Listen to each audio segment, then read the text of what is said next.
সুসময় রয়েছে, নির্বাচন করতে ড্যাং ড্যাং করে বিদেশ থেকে চলে আসছে।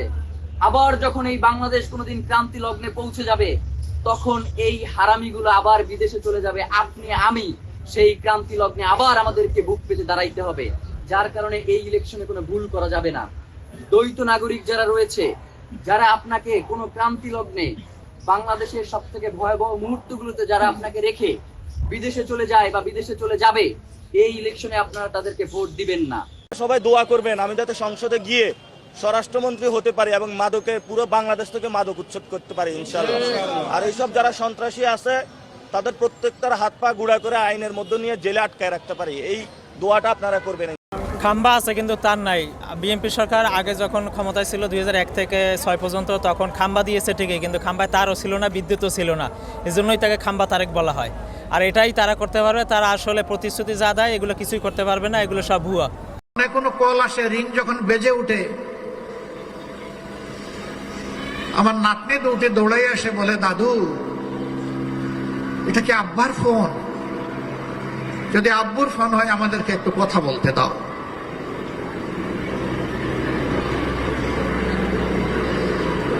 বলতে নেই অবুঝ দুই শিশুকে তখন আর সান্ত্বনা দেওয়ার কোনো ভাষা খুঁজে পেতাম না। নীরবে চোখের পানি ফেলে ফেলে শুধু ওদেরকে চুমু দিতাম, আদর দিতাম, কথা বলতে পারতাম না, মাথায় হাত বুলিয়ে দিতাম। তিনি একজন শহীদের স্ত্রী, সন্তান জীবনে বেঁচে আছে কিনা জানেন না। তার যুবতী স্ত্রী আর অবুঝ বাচ্চাদের কাছে মায়ের কোনো জবাব নেই। আল্লাহ তাআলা আরমানকে বাঁচিয়ে রেখেছে। নির্বাচিত হইলাম, নির্বাচিত হওয়ার পরে কিন্তু আমাদের অনেক সুবিধা আছে, আমাদের কিন্তু সুবিধা আছে। আমি বেতন পাবো, আমি প্রায় 1.5 লক্ষ টাকার মতো বেতন পাবো। যদি আল্লাহ নির্বাচিত করে আমার বেতন হবে কত? প্রায় 1.5 লক্ষ টাকা, 91-90 হাজার টাকা বেতন, বাসা ভাড়া, এটা সেটা, ঢাকা শহরে একটা বড় ফ্ল্যাট দিব। এগুলা কার কার কার টাকায়? জনগণের টাকায় না? এরপরে আরো সুবিধা দিবে। সুবিধা হচ্ছে এই যে গাড়ির, রাস্তায় গাড়ি আছে না, এই গাড়ির দাম ধরেন এটা 10 লাখ 12 লাখ টাকা, কিন্তু আপনি কিনতে যান এই গাড়ির দাম 50 লাখ টাকা, কারণ আপনাকে ট্যাক্স দিতে হয়। কি দিতে হয়? ট্যাক্স। কিন্তু এমপিরা গাড়ি কেনার সময় ট্যাক্স লাগে না। তারা কি তা করে জানেননি? ধরেন একটা গাড়ির দাম ধরেন 8 কোটি টাকা, V8 একটা গাড়ি মডেলের, গাড়িটার দাম কত? আপনি কিনতে যাবেন 8 কোটি টাকা লাগবে, কিন্তু আমি যদি এমপি হই আমার লাগবে 2 কোটি টাকা। আমি কি করব? আপনার থেকে আমি 6 কোটি টাকা নিব, নিয়ে গাড়িটা কিনলাম, আমার লাভ কত? কয় টাকা? আর আপনার লাভ কয় টাকা? 2 কোটি। কারণ আপনি কিনতে গেলে লাগতো কত? আর কত বুঝেন না এখনো? বুঝছেন নি? তার মানে আপনার 2 কোটি টাকা লাভ আর আমার 4 কোটি টাকা লাভ। বুঝছেন? আপনি কি আমার সংসদে পাঠান গাড়ি কিনোনের লাগিয়া? গাড়ি কিনোনের লাগিয়া আরো সুবিধা আছে এমপিরা। সুবিধা কি জানেননি? ধরেন এই যে রাস্তাঘাট হয় না, এগুলা ধরেন আমি এটা নিজে একটা কোম্পানি খুলতে পারবো, খুললিয়া এগুলার টেন্ডার আমি নিতে পারবো। আমি না নিলাম, আমার আব্বার নামে খুললাম, আমার চাচার নামে খুললাম, জেডার নামে খুললাম, খুললা আমি কাজ আইবো 100 কোটি টাকা, আগে নিজে রাখবো 60 কোটি টাকা, নিজের বাপের কোম্পানি দিয়ে করাবো, দাদার কোম্পানি দিয়ে করাবো, করাইয়া ওই টাকা কই যাবে? নিজের ঘরে যাবে। আমাদের কি আপনি এমপি বানাইতেছেন নিজের নামে লাইসেন্স করানোর লাগিয়া? লাইসেন্স করানোর লাগিয়া নিজের নামে লাইসেন্স ডেবিট দ্বারা করছিনি? করছিনি? বুঝলিয়া দেখেন করছিনি? আপনি কি চান আমি সরকার আইয়া নিজের নামে লাইসেন্স করি, করে নিজের নামে কাম করি? হ্যাঁ, নিজের নামে গাড়ি কিনি, এটা এলাকা নিয়ে বানাইতেছে।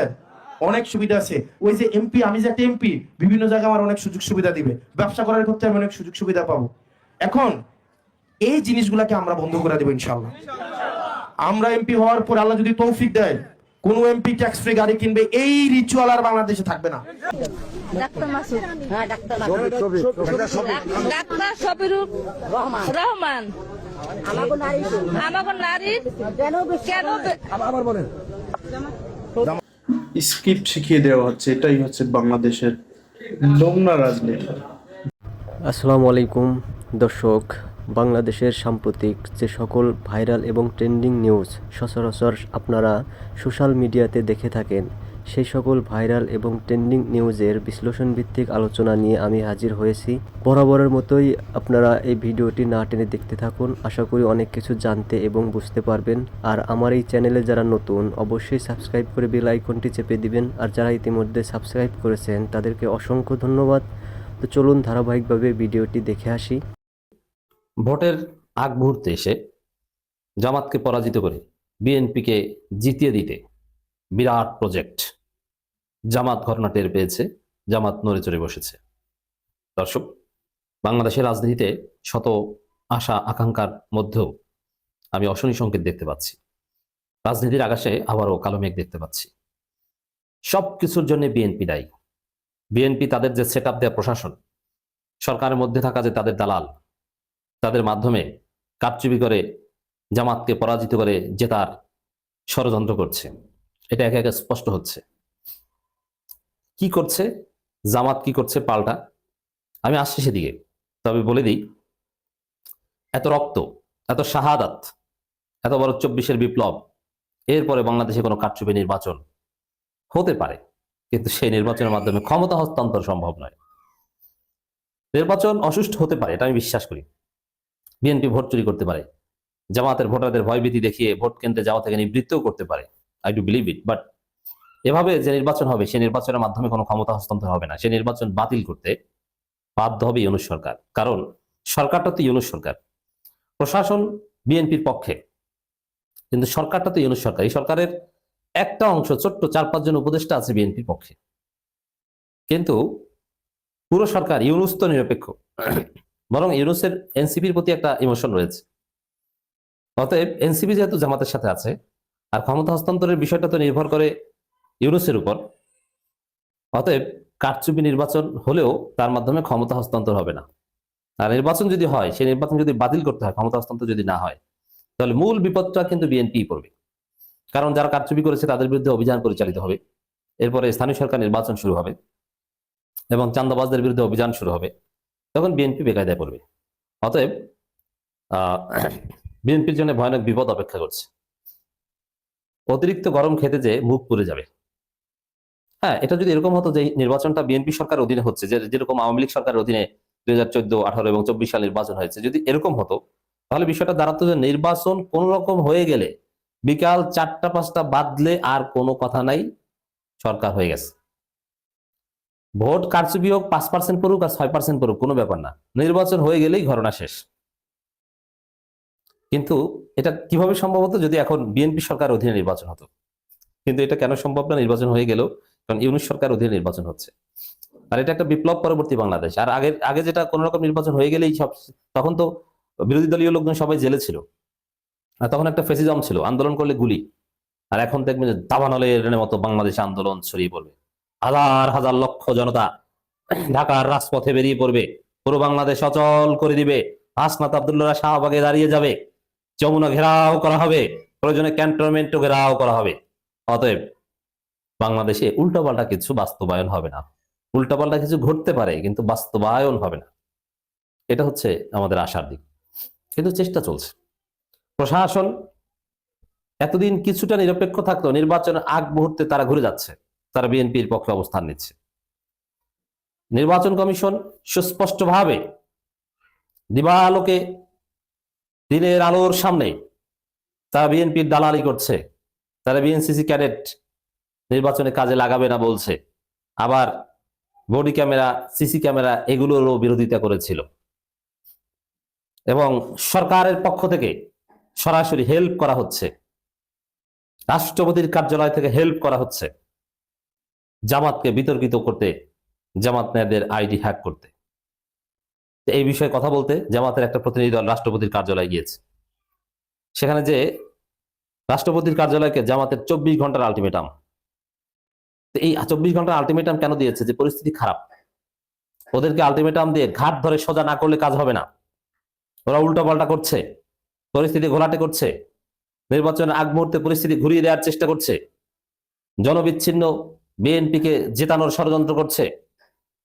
মূলত বঙ্গভবন নিয়ন্ত্রণ হচ্ছে ভারত থেকে, কারণ বঙ্গভবনের চাবিকাঠি ভারত, আর ভারত জামাতের বিরুদ্ধে যে কোনো কিছু করতে পারে, এটা তো অনুমেয়।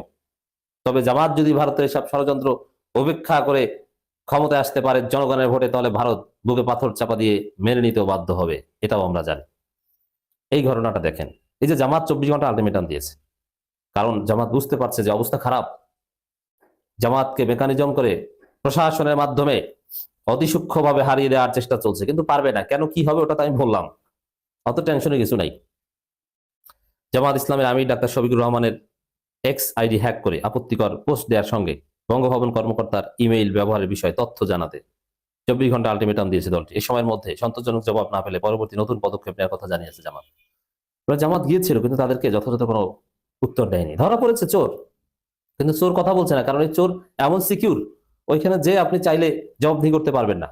তারা কোঅপারেট করছে না বঙ্গভবন থেকে, যে কিভাবে কি হচ্ছে তারা বলছে না, তারা ব্যাখ্যা দিচ্ছে না। মানে আসলে ওই চোর জড়িত, বঙ্গভবন জড়িত জামাতের বিরুদ্ধে ষড়যন্ত্রের সাথে। কিন্তু জামাতের প্রতিনিধি দল গিয়েছে, কিন্তু তেমন একটা গুরুত্ব দিচ্ছে না, এড়িয়ে যাওয়ার চেষ্টা করছে। না, এনসিপি আছে এখানে। তোমার গণভবন যেই শিবির দখল করে যেসব বঙ্গভবন চুরমার করে যেতে সময় লাগে না। অতএব যদি নির্বাচন সুষ্ঠু না হয়, তাহলে এই বঙ্গভবন কিন্তু থাকবে না, এই চুপ্পু টুপ্পু থাকবে না। জামাতের একটি প্রতিনিধি দল বঙ্গভবনে গিয়ে সংশ্লিষ্টের সঙ্গে আলোচনার পর আলোচনা করেছে, কিন্তু আলোচনায় তারা সন্তোষজনক কোনো জবাব দেয়নি এবং কোঅপারেশন করেনি, কোন রকম সাক্ষাৎ দিয়েছে। প্রেস ব্রিফিং এ জামাতের জাতীয় নির্বাচন পরিচালনা কমিটি ও ডিজিটাল ক্যাম্পেইন টিমের সদস্য ইঞ্জিনিয়ার সিরাজুল ইসলাম বলেন, গত 31 জানুয়ারি জামাতের আমির ডাক্তার শফিকুর রহমানের এক্সআইডি হ্যাক করে বিকাল 4:47 নারী বিদ্বেষী অনাকাঙ্ক্ষিত একটি পোস্ট করা হয়। বিষয়টি টের পাওয়ার সঙ্গে সঙ্গে আমাদের আইটি টিম চেষ্টা করে 5:09 তার পাসওয়ার্ড পরিবর্তন করে। অথচ এই যে 4:37 থেকে 5:09, এর মানে অল্প কয়েক মিনিটের ঘটনা। এই অল্প কয়েক মিনিটকে 9 ঘন্টা বানিয়ে দিয়েছে বিএনপির গুজব টিমের মুখপাত্র সাবেক শিবির মাহদি আমিন, সাবেক শিবির এবং সাবেক আওয়ামী লীগ দুইটি। তো দর্শক, থানায় জিডি করা হয়েছে, সংবাদ সম্মেলন করা হয়েছে, কিন্তু থানাও এই বিষয়ে কোনো রহস্য উদ্ধারণ করছে না। এটা যে হ্যাক হয়েছে এটা পুলিশের পক্ষ থেকে ক্লিয়ার স্টেটমেন্ট দিয়ে জানানো কোনো ব্যাপার না, এতক্ষণ জানানো যেত। কিন্তু বিএনপি থামিয়ে রেখেছে যে না, এটা নিয়ে আমরা একটু অপরাজনীতি করি। থানা যদি অথবা পুলিশ যদি স্পষ্ট প্রেস কনফারেন্স করে তাদের তদন্ত জানিয়ে দেয় যে না, এটা হ্যাক হয়েছিল, এইভাবে এরা জড়িত, তাহলে তো বিএনপির অপরাজনীতি থাকে না। কিন্তু বিএনপি থানা কেমন ভাবে চাপ দিচ্ছে, নির্বাচনের আগে এর কুলকিনারা যেন বের না করো, এভাবে জামাতের বিরুদ্ধে মহা ষড়যন্ত্র চলছে, কিন্তু লাভ নেই। হয় সুষ্ঠু নির্বাচন, নইলে আরেকটা বিপ্লব। ধন্যবাদ সুপ্রিয় দর্শক, ভিডিওটি ভালো লাগলে অবশ্যই লাইক, শেয়ার, কমেন্ট দিয়ে আমাকে উৎসাহিত করবেন। আর বরাবরের মতোই আমার কমেন্ট অপশন খোলা রয়েছে, সেখানে গিয়ে আপনাদের মূল্যবান মতামতটি দিয়ে যাবেন। তো সকলেই ভালো থাকবেন, সুস্থ থাকবেন, দেখা হবে পরবর্তী ভিডিওতে। আল্লাহ হাফেজ।